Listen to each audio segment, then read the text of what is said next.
Good morning, everybody. It's Valerie Ling coming to you live from actually what is my day off.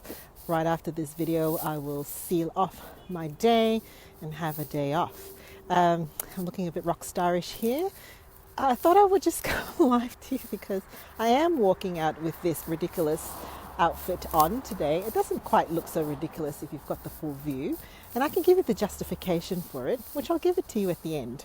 But let me just right now tell you the authentic moment and space that I'm standing in right now. As it happens to me cyclically, I do get rather exhausted.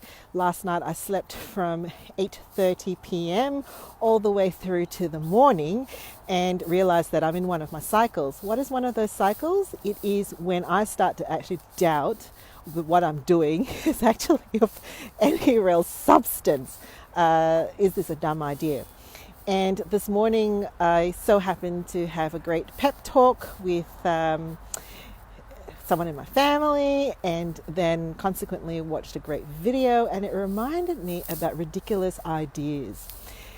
The danger is when, okay, first let me talk about ridiculous ideas. Ridiculous ideas are great to have. If it weren't for a couple of ridiculous ideas, I would never have thought about launching myself into business. My ridiculous idea at the time was that a particular type of shoe could be branded a certain way, but I have ridiculous ideas all the time, all the time. I think about umbrellas, I think about shoes, I think about things that should go on the wipers of cars all the time.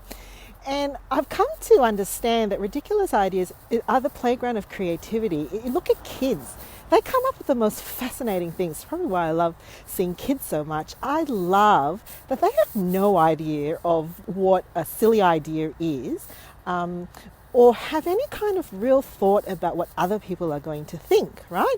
And so they dress up weird and they make weird things, and they, think that they can make glue out of, I don't know, nail polish. Love it. It is that creativity, though, that comes with a sense of getting in touch with a playful side of you, coming up with a creative idea, and actually just putting the blinkers when you're in that creative space to what other people might think.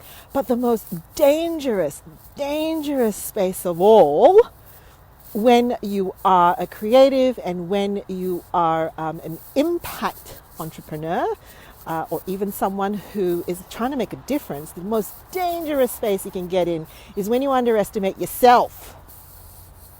And I have been in that dangerous space this last week.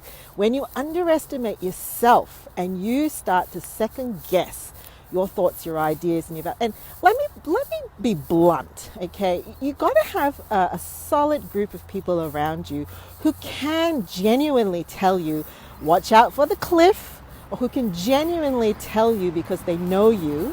That sounds a little bit, just wait for the big truck to go past. There's another ridiculous idea. Who thought of that? Having a truck on a truck. Lost my train of thought. Anyways, you've got to have a group of people or a space where you've got accountability structures around you. However, outside of that, trust that process. Outside of that, the most dangerous thing you can do is actually underestimate yourself. Good morning, Malika, like my rock star outfit. And so I was realizing that I was actually swimming in those waters when I started to actually think that some of my thoughts and my ideas were ridiculous, not because they're ridiculous per se. Remember I said that it's great to have ridiculous ideas, because I'm actually starting to think that I'm a bit ridiculous thinking about these things.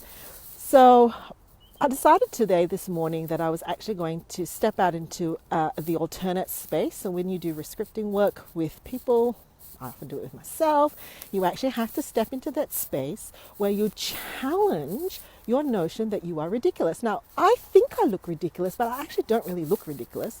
I could do you a scan down. The idea is that I'm allergic to wool, and I am freezing this winter at the moment. I am totally freezing. I am so cold. And it's really hard for me to get things that will keep me warm. And most winters, I actually make myself a garment. Almost every winter, I make myself a garment. And as I've grown older, the garments need to become more and more ridiculous in a way. And my grandma always told me, as long as you keep like your neck and your chest warm, you'll be fine, right? So like I'm just being obedient to this process. And I like what I'm wearing. It actually does keep my neck and my chest warm, and I don't look like my standard look. It's always I've got a scarf or a shawl around me to do that. So today I'm rocking out in this outfit. I'm going to put a test to myself and actually count the number of people that might give me an up and down ridiculous look. Okay? I'll report back in the comment at the end of today if I got that. But basically, it's a challenge to say the most dangerous space you can be in is when you underestimate yourself and your own picture of yourself is ridiculous. I am ridiculous. Versus coming up with creative, mind-bending, never done before ideas and being faithful to the process. Have a great day, Malika. Bye.